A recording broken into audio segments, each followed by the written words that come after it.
नमस्कार दोस्तों, स्वागत है आपका अपने YouTube channel Binu education point में। दोस्तों, बिहार पुलिस मद्य निषेध कक्षपाल की जो वैकेंसी है बहुत इंपॉर्टेंट वैकेंसी है, ठीक है। और आपको टोटल पोस्ट कितना है तो 4128 इसमें आपको पोस्ट भी है, जो कि अच्छा खासा पोस्ट आपको माना जा रहा है, ध्यान रखेंगे, ठीक है। और दोस्तों ध्यान रखेंगे, एक बेहतरीन तरीका से, एक बेहतरीन दोस्तों जो रणनीति के साथ पढ़ाई करेंगे तब जाके रिजल्ट होगा, क्योंकि इस वैकेंसी में अच्छा खासा दोस्तों कंपटीशन होने जा रहा है और इसमें बहुत ज़्यादा फॉर्म भी गिरा है, क्योंकि बिहार पुलिस से अच्छा जॉब होता है, ठीक है। तो आज से दोस्तों जो है दिन रात एक करके तैयारी करना शुरू कर दीजिए। हम आपके साथ हैं रेगुलर। यहाँ पे आपको क्लास ये सुबह में 8 बजे आता है और उड़ान बैच पे आपको क्लास चल ही रहा है। उड़ान बैच में धुआंधार तरीका से तैयारी हो रहा है। उड़ान बैच आप चाहते हैं तो उड़ान बैच जो है एप्लीकेशन पे होता है। एप्लीकेशन का लिंक दिया हुआ इस वीडियो के डिस्क्रिप्शन बॉक्स में। और याद रखेंगे सभी लोग टेलीग्राम जरूर ज्वाइन कर लेंगे। टेलीग्राम का लिंक आपको इस वीडियो के डिस्क्रिप्शन बॉक्स में आपको दिया हुआ है। A to Z जानकारी आपको वहां पर भी प्राप्त हो जाएगा, ठीक है। तो एक बेस्ट रणनीति के तहत हम आपको पढ़ा रहे हैं। एक बेस्ट चैनल पे आप आए हैं, इसीलिए आप अच्छे से रेगुलर आपको होकर के क्लास करना है, ठीक है। तो चलिए दोस्तों क्लास को शुरू करते हैं। क्लास को शुरू करने से पहले दोस्तों जो भी चैनल पर नए हैं जरूर चैनल को सब्सक्राइब कर लीजिएगा और इस वीडियो को सभी लोग लाइक कर दीजिएगा। तो चलिए दोस्तों क्लास को अब हम लोग शुरू करते हैं। तो चलिए दोस्तों क्लास को हम लोग यहाँ पर शुरू करते हैं। पहला यहाँ पे प्रश्न देखिए क्या पूछा जा रहा है कि प्रधानमंत्री लाल बहादुर शास्त्री ने किस समझौते पर हस्ताक्षर किए, ये बताना है। तो प्रधानमंत्री लाल बहादुर शास्त्री ने दोस्तों याद रखना है, इसका राइट आंसर होगा ताशकंद समझौता। ऑप्शन नंबर ये बी आपका राइट आंसर होगा, बी याद रखना। ये समझौता कब होता है याद रखना, ये 1966 में ये समझौता होता है, ध्यान रखना 10 जनवरी को। और भारत की ओर से जो प्रधानमंत्री होते हैं ये लाल बहादुर शास्त्री जी, और पाकिस्तान के जो होते हैं अयूब खान, इन दोनों के बीच ये दोस्तों क्या होता है तो समझौता होता है, ठीक है। और ये समझौता के उपरांत ही दोस्तों जो है वहीं पर ताशकंद में ही दोस्तों क्या होता है तो एक घटना हो जाता है, लाल बहादुर शास्त्री जी का जो है मृत्यु हो जाता है, ठीक है। तो ये बहुत ही इंपॉर्टेंट क्वेश्चन है, यहाँ से पूछा भी जाता है, तो याद रखना ऑप्शन बी करेक्ट आंसर होगा। और यहीं से एक क्वेश्चन और निकल के आता है कि मरणों उपरांत पहली बार भारत रत्न जो दिया गया था ये आपको लाल बहादुर शास्त्री जी को दिया गया था 1966 में ही, ठीक है। ये यहाँ से ध्यान रखेंगे। अगले क्वेश्चन पे आते हैं, गौतम बुद्ध को कहाँ ज्ञान की प्राप्ति हुआ। गौतम बुद्ध के बारे में जानिए। गौतम बुद्ध का जन्म हुआ कहाँ पर, नेपाल के लुम्बिनी में। मृत्यु कहाँ हुआ तो कुशीनगर उत्तर प्रदेश में। ज्ञान की प्राप्ति कहाँ हुआ तो अपना बिहार में। ऑप्शन क्या होगा, बी हो जाएगा, बोध गया में इसको जो है ज्ञान की प्राप्ति हुआ था। ये 35 वर्ष की अवस्था में इसको ज्ञान की प्राप्ति हुआ था, और घर जो छोड़े थे ये 29 वर्ष की अवस्था में। तो ये याद रखना जो है 6 साल इसको लगा जो है पूर्णतः ज्ञान लेने में। आंसर बी आपका करेक्ट आंसर हो जाएगा। अगले क्वेश्चन पे आते हैं, मगध के किस प्रारंभिक शासक की गद्दी के लिए उसके पुत्र ने दोस्तों उसकी हत्या कर दिया, ठीक है। तो 3 का राइट आंसर ये बिंबिसार हो जाएगा। ऑप्शन नंबर ये ए आपका राइट आंसर होगा, बिंबिसार यहाँ से इसका जो करेक्ट आंसर होगा, तो याद रखना इंपॉर्टेंट रहेगा, ठीक है। अगले क्वेश्चन पे आते हैं कि दिया यहाँ पे है, ब्रह्म राक्षस कविता के रचयिता कौन है। ब्रह्म राक्षस कविता के रचयिता कौन है, 4 का राइट आंसर, तो ये हो जाएगा गजानन माधव मुक्ति बोध। आंसर ये सी आपका राइट आंसर होगा, तो ये सी दोस्तों यहाँ से आपको याद रखना है, ठीक है। अगले क्वेश्चन पे आते हैं, 1857 के विप्लव के दौरान बिहार में विद्रोहियों का नेतृत्व किसने किया। अगर दोस्तों पूछे सीधा कि बिहार से नेतृत्व किसने किया इसका, तो डॉक्टर यहाँ से जो हो जाएगा ये वीर कुंवर सिंह हो जाएगा। क्या होगा, ये वीर कुंवर सिंह जी हो जाएंगे, ये आपको ध्यान रखना है, ठीक है। अगले क्वेश्चन पे आते हैं, स्वामी सहजानंद दोस्तों जो है यह संबंधित है किससे, ये बताइए। स्वामी सहजानंद दोस्तों ये किससे संबंधित थे, 6 का राइट आंसर याद रखना, बिहार में किसान आंदोलन से ये संबंधित है, यानी ऑप्शन नंबर ये सी आपका बिल्कुल करेक्ट आंसर होगा, सी दोस्तों यहाँ से ध्यान रखना, ठीक है। अगले क्वेश्चन पे आते हैं, दिया यहाँ पे है कि भक्त माल रचना किस कवि द्वारा जो है विरचित है, ठीक है, ये बताना है। तो ये रचना जो रचित है ये 7 का जो राइट आंसर होगा यहाँ से ये डी हो जाएगा, नाभा दास। आंसर क्या होगा, तो ये डी हो जाएगा, नाभा दास, यहाँ से आपको याद रखना है, ठीक है। अगले क्वेश्चन पे आएंगे, दिया यहाँ पे है कि ब्रिटिश ईस्ट इंडिया कंपनी की स्थापना कब हुई थी, ये बताइए। ब्रिटिश ईस्ट इंडिया कंपनी की स्थापना जो हुआ था ये कब हुआ था, तो ये हो जाएगा 1600 ईस्वी में। आंसर क्या होगा, सी हो जाएगा, 31 दिसंबर 1600 ईस्वी को ये ब्रिटिश ईस्ट इंडिया कंपनी की स्थापना होता है, ये यहाँ से ध्यान रखेंगे, ठीक है। अगले क्वेश्चन पे आते हैं कि आत्मीय सभा की स्थापना किसने की।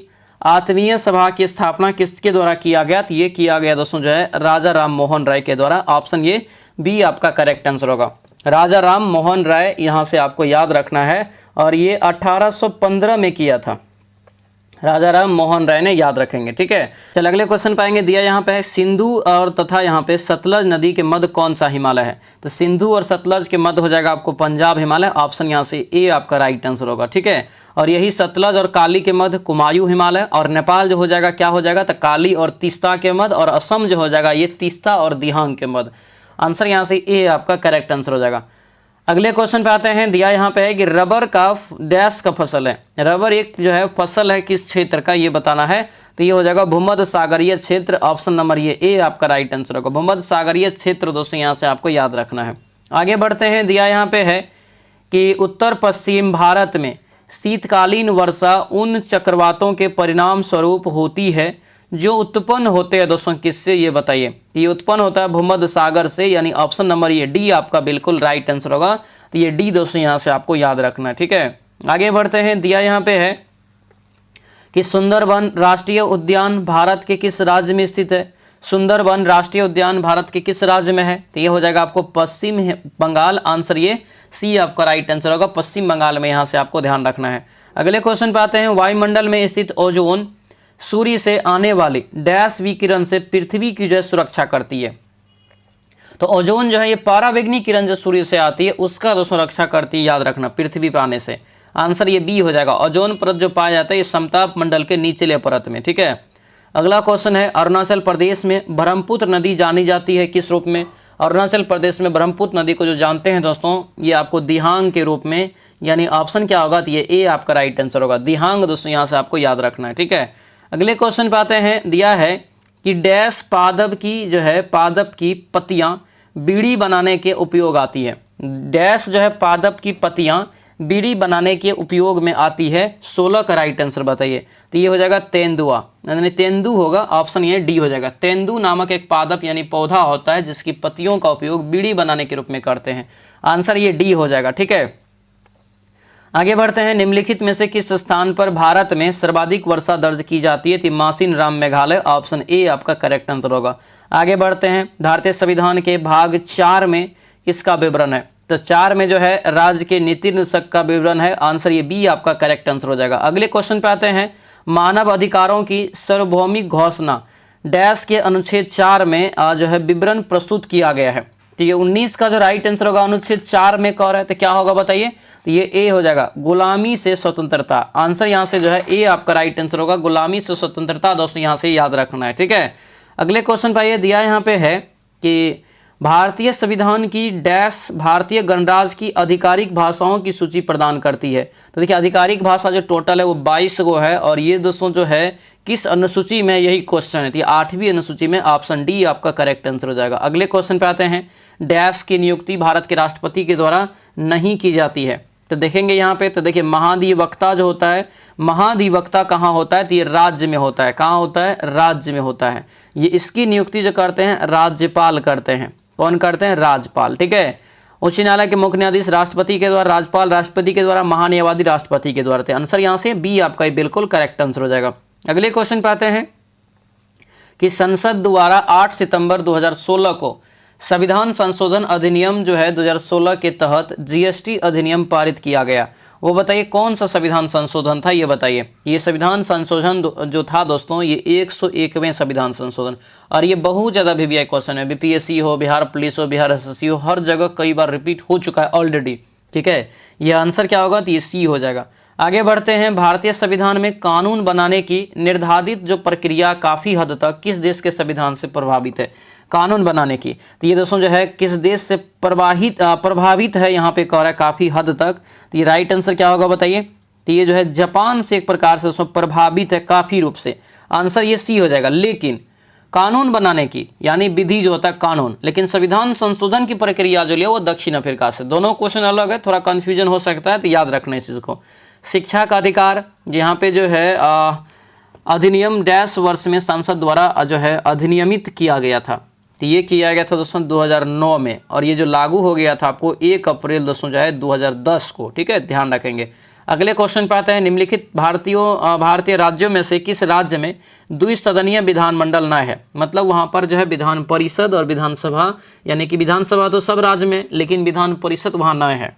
ठीक है, नए है तो ये तमिलनाडु में नहीं है, उत्तर प्रदेश में है, जम्मू कश्मीर कर्नाटक में है, बिहार में है ना, तेलंगाना में है, तो ये सभी जगहों पे आपका है, आंध्र प्रदेश में भी है, तमिलनाडु में नहीं है। अगला क्वेश्चन है कि भारत की संविधान सभा की संघ समिति जो होता है, शक्ति समिति के अध्यक्ष कौन थे? ये जो राइट आंसर होगा यहाँ से क्या हो जाएगा, 26 का बताइए, तो ये हो जाएगा आपको जवाहरलाल नेहरू। आंसर ये डी आपका करेक्ट आंसर होगा। ठीक है, जवाहरलाल नेहरू जो है दोस्तों ये संघ शक्ति समिति के अध्यक्ष थे, ये याद रखना है। ठीक है, अगले क्वेश्चन पे आते हैं। दिया है कि राष्ट्रीय मानवाधिकार आयोग भारत में कब स्थापित हुआ? राष्ट्रीय मानवाधिकार आयोग भारत में कब स्थापित किया गया? तो ये किया गया 1993 में। आंसर ये सी हो जाएगा, 12 अक्टूबर 1993 को इसका जो है आपको स्थापना हुआ था, ध्यान रखेंगे। अगले क्वेश्चन पे आते हैं। भारत के संविधान के मूल दस्तावेज को डैश हाथ द्वारा लिखा गया है, मतलब किसके हाथों के द्वारा जो है लिखा गया है, कि किसने अपने हाथ से लिखा है? ये राइट आंसर होगा, ये प्रेम बिहारी नारायण रायजादा। आंसर यहाँ से सी आपका राइट आंसर होगा, तो ये सी यहाँ से दोस्तों याद रखना इंपॉर्टेंट रहेगा। ठीक है, अगले क्वेश्चन पे आते हैं। दिया यहाँ पे है कि 2018 में दोस्तों जो है भारतीय सेना ने कार्यरत जो है सैनिकों, पेंशनों और परिवारों को आवश्यकता अनुरूप और जो है उत्तरवर्ती वेतन पैकेज के लिए डैश के साथ समझौता ज्ञापन पर हस्ताक्षर किए हैं। तो ये जो राइट आंसर होगा यहाँ से दोस्तों, तो ये 29 का करेक्ट आंसर डी हो जाएगा, एक्सिस बैंक हो जाएगा। ये सेना वाला क्वेश्चन है, तो पुराना क्वेश्चन भी आपसे एग्जाम में पूछा जा सकता है, तो इसलिए यहाँ से क्वेश्चन दिया गया है। ठीक है, अगले क्वेश्चन पे आते हैं। दिया है कि निम्नलिखित में से किस देश ने अंतर्राष्ट्रीय पक्षपात का हवाला देते हुए घोषणा की है कि अंतर्राष्ट्रीय आपराधिक न्यायालय से निकल जाएगा? ये निकल जो जाएगा तो ये आपको हो जाएगा फिलीपींस। ऑप्शन नंबर ये सी आपका राइट आंसर होगा, ध्यान रखना। ठीक है, पक्षपात के मामला में ये आपको आरोप लगा एक प्रकार से फिलीपींस ने। योजना आयोग के स्थान पर लाई गई नीति आयोग के प्रथम उपाध्यक्ष कौन थे? तो प्रथम उपाध्यक्ष पूछा जा रहा है दोस्तों, राइट आंसर क्या होगा पता है? तो ये राइट आंसर होगा Arvind Panagariya. Option number A आपका करेक्ट आंसर होगा। आगे बढ़ते हैं। भारत की जनगणना 2011 के अंतिम जनसंख्या योग के अनुसार निम्न में से किस राज्य में महिला साक्षरता दर सबसे कम है? किस राज्य में महिला साक्षरता दर जो है ये सबसे कम है? तो ये राजस्थान हो जाएगा, यानी ऑप्शन क्या होगा? तो ये बी आपका राइट आंसर होगा, बी यहाँ से याद रखेंगे। ठीक है, अगले क्वेश्चन पे आते हैं। दिया है कि भारत में पंचतीर्थ का संबंध जिससे है, मतलब पंचतीर्थ का संबंध बताइए किससे है? तो ये हो जाएगा सामाजिक समावेशन से। आंसर क्या होगा? ये ए आपका राइट आंसर हो जाएगा। आगे बढ़ते हैं। बेटी बचाओ बेटी पढ़ाओ योजना की शुरुआत कब हुई ये बताइए? बेटी बचाओ बेटी पढ़ाओ योजना की शुरुआत किस वर्ष किया गया? 34 का करेक्ट आंसर हो जाएगा 2015 में। आंसर ये सी आपका बिल्कुल राइट आंसर हो जाएगा। अगले क्वेश्चन पाएंगे। माल और सेवाएं कर यानी जीएसटी पर संसदीय संशोधन बिल को किस राज्य ने सर्वप्रथम अनुमोदित किया था? तो ये जो अनुमोदित किया था ये असम हो जाएगा। आंसर क्या होगा? ये सी हो जाएगा दोस्तों, असम जो है याद रखेंगे। ठीक है, आगे बढ़ते हैं। दिया है कि ऐसे बागान जहां बिक्री के लिए एक नगद फसल उगाई जाती है उसे डैश के रूप में जाना जाता है? तो इसको जो जानते हैं रोपण खेती के रूप में। आंसर जो है ये डी आपका राइट आंसर होगा। ठीक है, आगे बढ़ते हैं। दिया यहाँ पे है किस भारतीय गैर संगठन को परिस्थिति स्थायी कृषि आदर्श नमूना के सर्वेक्षण हेतु संयुक्त राष्ट्र विकास कार्यक्रम 2017 का जो है इक्वेटर पुरस्कार प्रदान किया गया है? तो ये जो राइट आंसर होगा ये आपको सी हो जाएगा, स्वयं शिक्षण प्रयोग। ऑप्शन नंबर सी आपका करेक्ट आंसर हो जाएगा। अगला क्वेश्चन यहाँ पे है। नेशनल स्टॉक एक्सचेंज का मुख्यालय कहाँ है? तो नेशनल स्टॉक एक्सचेंज NSE का जो मुख्यालय हो जाएगा दोस्तों कहाँ? तो ये हो जाएगा मुंबई में। कहाँ होगा ये? मुंबई में। आंसर सी आपका राइट आंसर होगा। ये आपको जो इसकी स्थापना हुआ था याद रखना, ये 1992 में इसकी स्थापना होता है। ठीक है, और बम्बई स्टॉक एक्सचेंज जो है 1875 में जिसका स्थापना होता है वो विश्व ने एशिया में सबसे पुराना है स्टॉक एक्सचेंज। ठीक है, अगला क्वेश्चन है। भारत की केंद्र सरकार ने 2018 को डैश का राष्ट्रीय वर्ष घोषित करने का निर्णय लिया है? तो क्या होगा यहाँ से बताइए? 39 का। तो ये दोस्तों राइट आंसर होगा मोटे अनाज। ऑप्शन डी आपका करेक्ट आंसर हो जाएगा। अगला क्वेश्चन है कि पहले भारतीय राज्य का नाम बताइए जिसके प्रत्येक परिवार में कम से कम एक सदस्य के पास बैंक खाता होगा? तो ये जो दोस्तों राइट आंसर होगा क्या होगा? तो ये डी हो जाएगा, केरल। ऑप्शन नंबर डी आपका करेक्ट आंसर हो जाएगा। अगला क्वेश्चन यहाँ पे है कि सार्वजनिक क्षेत्र की 2 इकाइयों के नाम बताइए जिन्हें संघ सरकार द्वारा फरवरी 2013 में ही दोस्तों जो महारत्न की दर्जा दिया गया था? तो 41 का जो राइट आंसर होगा क्या होगा? ये बी हो जाएगा। ये भेल और गेल को दोस्तों मिला था कब? तो 2013 में। तो ये क्वेश्चन इसलिए पूछा गया कि भेल और गेल को कब भारत जो है महारत्न की दर्जा दिया गया? तो ये आपको 2013 में दिया गया था। ठीक है, अगला क्वेश्चन यहाँ पे है, हिंद स्वराज नामक जो है पुस्तक के लेखक कौन है ये बताइए। तो ये जो राइट आंसर होगा क्या होगा बताइए 42 का, तो ये ए हो जाएगा मोहनदास करमचंद गांधी यानी कि महात्मा गांधी जी हो जाएंगे। ठीक है, आंसर क्या होगा ए हो जाएगा, 1909 में इसकी रचना करते हैं, ये याद रखना। ठीक है, अगला क्वेश्चन है, a better India a better world पुस्तक के लेखक जो है कौन है। A better India a better world पुस्तक के लेखक कौन है, क्या हो जाएगा ये होगा आपको NR नारायण मूर्ति, यानी आंसर ये बी आपका राइट आंसर हो जाएगा। अगले क्वेश्चन पे आएंगे, भारत में राष्ट्रीय हिंदी दिवस कब मनाया जाता है। भारत में राष्ट्रीय हिंदी दिवस कब मनाया जाता है ये बताइए। तो ये हो जाएगा 14 सितंबर को दोस्तों, ऑप्शन नंबर ये ए आपका राइट आंसर हो जाएगा। आगे बढ़ते हैं, राष्ट्रीय शिक्षा दिवस प्रत्येक वर्ष डैश को मनाया जाता है। राष्ट्रीय शिक्षा दिवस प्रत्येक वर्ष कब मनाया जाता है, तो राष्ट्रीय है यहाँ पे, ये क्या होगा तो 11 नवंबर को हो जाएगा। ऑप्शन नंबर डी आपका ये करेक्ट आंसर होगा, 11 नवंबर हो जाएगा। ठीक है, और यहाँ पे जो 17 सितंबर है ये आपको मराठा जो है वारा मुक्ति दिवस मनाते हैं, और 4 मार्च को जो है राष्ट्रीय सुरक्षा दिवस मनाते हैं, ये भी याद रखना है इस चीज़ को। अगले क्वेश्चन पे आते हैं, G20 की बैठक जो 2018 में हुआ था ये कहाँ हुआ था। तो ये जो दोस्तों हुआ था कहाँ पर हुआ था, तो ये 46 का हो जाएगा आपको बी, ये आपको ब्यूनस आयर्स में आपका हो जाएगा। और ब्राज़ील में दोस्तों आपको 2024 का हुआ है, 2024 में कहाँ हुआ है ये आपको जब ब्राज़ील में आपका ये हुआ है। ठीक है, अगले क्वेश्चन पे आते हैं, दिया है कि निम्न में से किस देश को पहले सिलोन कहा जाता था, सिलोन के नाम से जानते थे, किस देश को। तो ये जो देश होगा आपको श्रीलंका हो जाएगा, ऑप्शन नंबर बी आपका ये राइट आंसर होगा, बी याद रखेंगे। अगले क्वेश्चन पे आते हैं, गैर परंपरागत ऊर्जा स्रोत कौन सा है। तो ये जो राइट आंसर होगा बी हो जाएगा कोयला, आंसर यहाँ से बी आपका ये करेक्ट आंसर होगा, यानी कि कोयला नहीं, यहाँ पे गैर परंपरागत में ये ए और डी होगा, यानी पवन और ज्वार ये दोनों होगा। पवन हो गया, जिसमें जल भी आता है, हाइड्रोजन आता है, ये सभी गैर पारंपरिक ऊर्जा में आपको आ जाएगा। ठीक है, रेफ्रिजरेटर में कौन सा गैस द्रव का उपयोग किया जाता है, गैस के रूप में कौन सा जो है द्रव का उपयोग। तो ये जो राइट आंसर होगा 49 का, तो ये अमोनिया गैस होता है, आंसर क्या हो जाएगा अमोनिया, यहाँ से हो जाएगा अमोनिया दोस्तों, यहाँ से आपको याद रखना है। आगे बढ़ते हैं, दिया है कि प्रथम परमाणु मॉडल किसके द्वारा प्रस्तावित था ये बताइए। प्रथम परमाणु मॉडल जो है ये किसके द्वारा प्रस्तावित है, तो ये हो जाएगा J Thomson, option number D आपका ये करेक्ट आंसर होगा, जे थॉमसन दोस्तों याद रखना। आगे बढ़ते हैं, क्षतिग्रस्त दोस्तों जो है CFL और फ्लोरोसेंट ट्यूबों का निपटान सुरक्षित रूप से किया जाना चाहिए क्योंकि इनमें वाष्प होती है जो स्वभाव में जहरीली होती है, बताइए क्या होगा।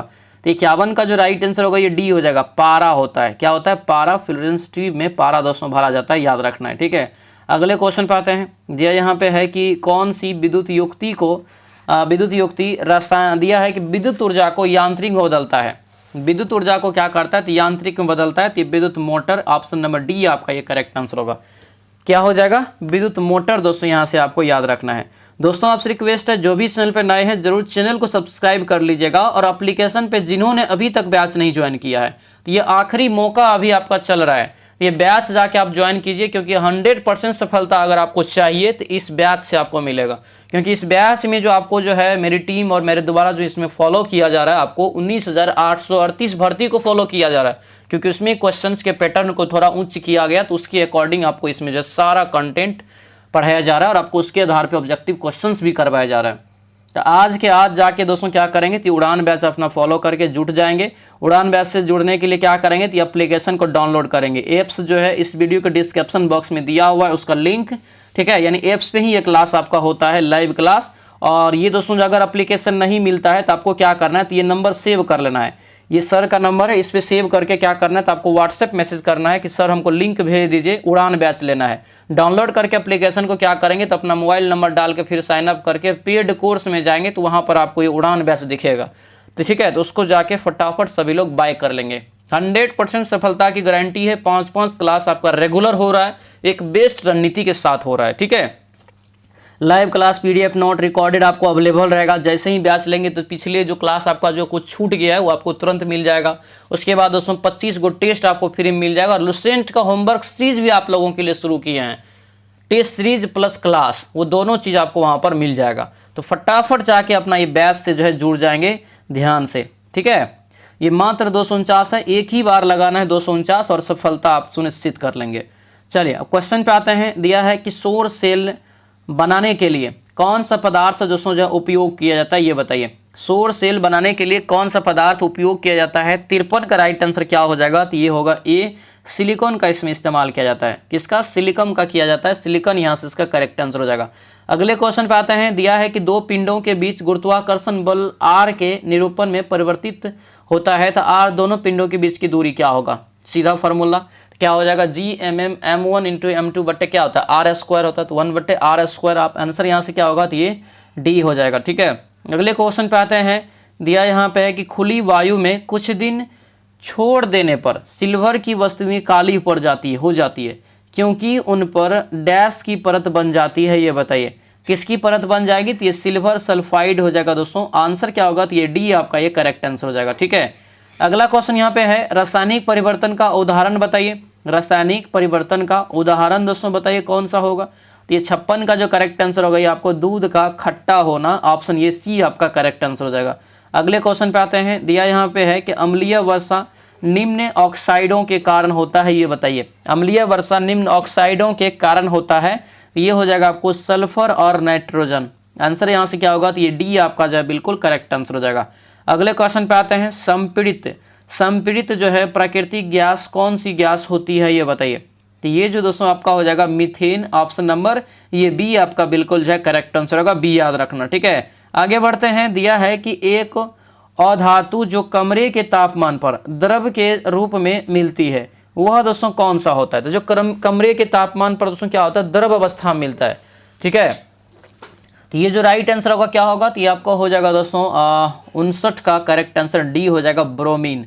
आंसर ये डी हो जाएगा, ब्रोमीन। यहाँ से इसका जो है करेक्ट आंसर होगा ब्रोमीन, याद रखना। आगे बढ़ते हैं। कौन सा रासायनिक परिवर्तन न है? रासायनिक परिवर्तन नहीं है तो ये आपको देखेंगे तो ये उबलता हुआ पानी एक भौतिक परिवर्तन का ये उदाहरण है। ठीक है, अगला क्वेश्चन है, प्लास्टर ऑफ पेरिस जो बनाया जाता है ये किससे बनाया जाता है? प्लास्टर ऑफ पेरिस बनाया जाता है किससे बनाया जाता है? तो ये बनाया जाता है जिप्सम से। ऑप्शन नंबर बी आपका ये राइट आंसर होगा, जिप्सम। दोस्तों यहाँ से आपको ध्यान रखना है। क्लियर है, अगले क्वेश्चन पे आते हैं। दिया यहाँ पे है कि जल के अणुओं की गति जब दोस्तों जो है चयनात्मक परंपरागत झिल्ली द्वारा हो तो उसे क्या कहते हैं? तब उसे जो कहा जाता है ये परासरण कहा जाता है। आंसर ये बी आपका राइट आंसर होगा, परासरण। दोस्तों यहाँ से आपको याद रखना। ठीक है, आगे बढ़ते हैं। दिया यहाँ पे है कि साइट्रिक अम्ल मुक्त अम्ल के रूप में दोस्तों जो होता है किसमें? साइट्रिक अम्ल मुक्त अम्ल के रूप में किसमें होता है ये बताना है। तो ये हो जाएगा नींबू में। आंसर क्या होगा? तो ये डी हो जाएगा, नींबू। यहाँ से दोस्तों इसका जो करेक्ट आंसर होगा, तो ये आपको याद रखना है। ठीक है, अगले क्वेश्चन पे आते हैं। दिया यहाँ पे है कि मनुष्य में डैश आहार नाल का सबसे जो है लंबा भाग है। डैश आहार नाल का सबसे लंबा भाग है, तो ये आपको हो जाएगा क्षुद्रांत हो जाएगा। क्या होगा? क्षुद्रांत, यानी ऑप्शन नंबर क्या होगा? तो ये ए आपका बिल्कुल जो है करेक्ट आंसर होगा, ए याद रखना है। ठीक है, और ये जो सबसे लंबा भाग होता है आपको बाहरी जो भाग होता है आंत में पाया जाता है, जो कि आपको लगभग 6 से 7 मीटर के आसपास ये आपको होता है।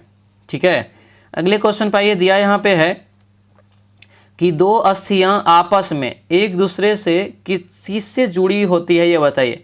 दो अस्थियां आपस में एक दूसरे से किससे जुड़ी होती है? 65 का बताइए। तो ये स्नायु हो जाएगा। आंसर क्या होगा? डी आपका दोस्तों ये राइट आंसर होगा, स्नायु। यहाँ से याद रखना, या इसी को बोलते हैं लिगामेंट। क्या बोलते हैं? लिगामेंट जो है बोला जाता है, याद रखना। अस्थि मतलब जो हड्डी होता है। ठीक है, और मांस और एक हड्डी जो जुड़ेगा वो आपको होता है क्या? तो कंडरा होता है। ठीक है, अगले क्वेश्चन पे आते हैं। दिया यहाँ पे कि खोजी गई प्रथम जीवाणुरोधक दोस्तों जो थी कौन सी दवाई है?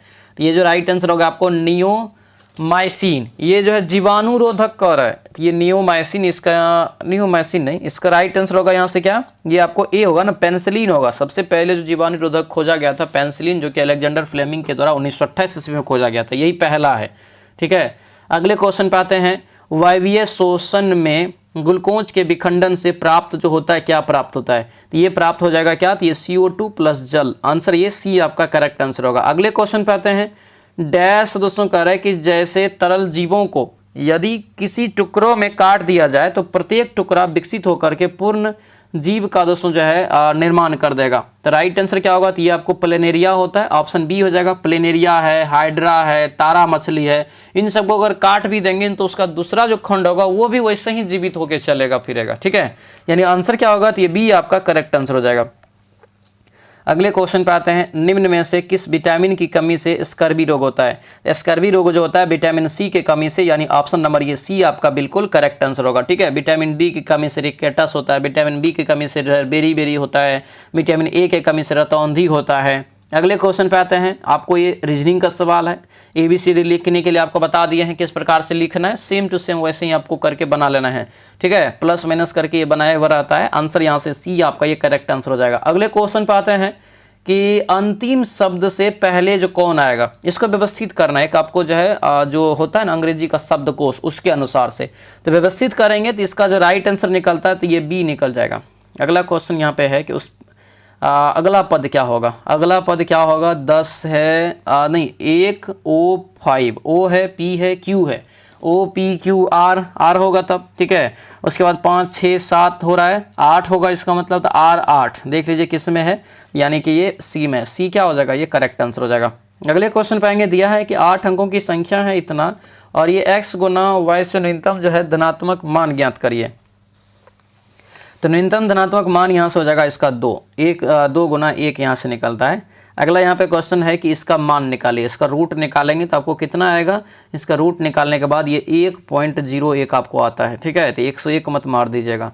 अगला यहाँ पे है सरलीकरण करना है, एकदम दोस्तों जो है कई बार बताए हैं। देखिए ए क्यू ऊपर में हो गया, बी क्यू हो गया, बट्टे में A square plus B square plus A B हो जाएगा। तो यहाँ से बचेगा क्या? तो ऊपर में हो जाएगा A minus B into A square plus B square plus 2ab, यानी ए बी ये होगा, और नीचे में तो ऑलरेडी है, कट जाएगा। बचेगा क्या आपको? बचेगा दोस्तों यहाँ से a माइनस बी, तो कर लीजिए 183 में से 73 घटाएंगे तो आपको 110 निकल जाएगा। अगले क्वेश्चन पे आते हैं, दिया है कि a का वेतन जो है b के वेतन से 20% कम है, तो b का कितना कम है? तो जितना कम वही लिखेंगे। अब बट्टे में कितना देंगे? गुना 100 करेंगे, और यहाँ पे कितना कम है? 20 कम है तो 80 दीजिए, 20 चौके 80 हो गया, 4 25 चौके 25% इसका राइट आंसर हो गया, 25% इसका राइट आंसर। अगले क्वेश्चन पे आते हैं कि अरुण ने 25 रुपया में 8 के दर से और 20 रुपया में क्या बोले थे? बट्टे में करके दोनों साइड से गुना करिए, कोना कोनी, राइट आंसर निकालिए। आंसर यहाँ से 77 का जो निकलेगा ये सी निकल जाएगा आपको। अगले क्वेश्चन पे आते हैं, दिया यहाँ पे है कि एक वॉशिंग मशीन की सूची मूल्य इतना है और खुदरा विक्रेता को इतना और इतना % की 2 क्रमिक छूट दिया जाता है। तो जितना होता है फिर उस मूल्य पे एक मूल्य इतना और एक मूल्य इतना का दोस्तों जो है छूट दे करके इतना लाभ वो चाहता है, तो जितना छूट दिया वो कर लीजिएगा पहले। ठीक है, यानी कि ये पहले तो बेच लेना है ये दोनों वाला जो ऊपर क्रमिक छूट है, फिर उस पर एक और छूट देना है 25% का, फिर उसमें जो आपको विक्रय मूल्य निकलेगा तो वहाँ से लाभ का जो दिया है % तो क्रय मूल्य वहाँ से आप निकाल लीजिएगा। क्लियर है? आंसर यहाँ से क्या निकलेगा? 78 का, तो ये डी निकल जाएगा। ठीक है, अगले क्वेश्चन पे आते हैं, दिया है कि सोमू और रामू की वर्तमान आयु का अनुपात 5:4 है। उसकी आयु का योगफल 27 वर्ष है, तो 8 वर्ष बाद उसकी आयु का अनुपात कितना होगा? ठीक है, तो वर्तमान आयु का जब ये दिया है योगफल इतना देते हैं, 5 4 9 बराबर हो गया 27, 9 3 27, 3 5 3 15, 4 3 12, 8 वर्ष बाद तो 15 8 23, और यहाँ से जो है 8 4 कितना हो जाएगा, और यहाँ से 15 8 23, 4 3 12 8 20, 23 20 हो जाएगा, ये होगा ना जी, 23 20 79 का राइट आंसर 23 20 सही है। आंसर यहाँ से ए आपका करेक्ट आंसर हो जाएगा। अगले क्वेश्चन पर अधिक का निकालना है। सबसे पहले उसको आरोही क्रम में हम लिखेंगे, जो क्रम में 5वां और 6ठा पद होगा दोनों को जोड़ दीजिएगा, 2 से भाग दे दीजिएगा, राइट आंसर कंफर्म निकल जाएगा। आंसर क्या निकलेगा? ये बी हो जाएगा। अगला यहाँ पे क्वेश्चन है, पूर्वकालिक क्रिया का उदाहरण बताइए।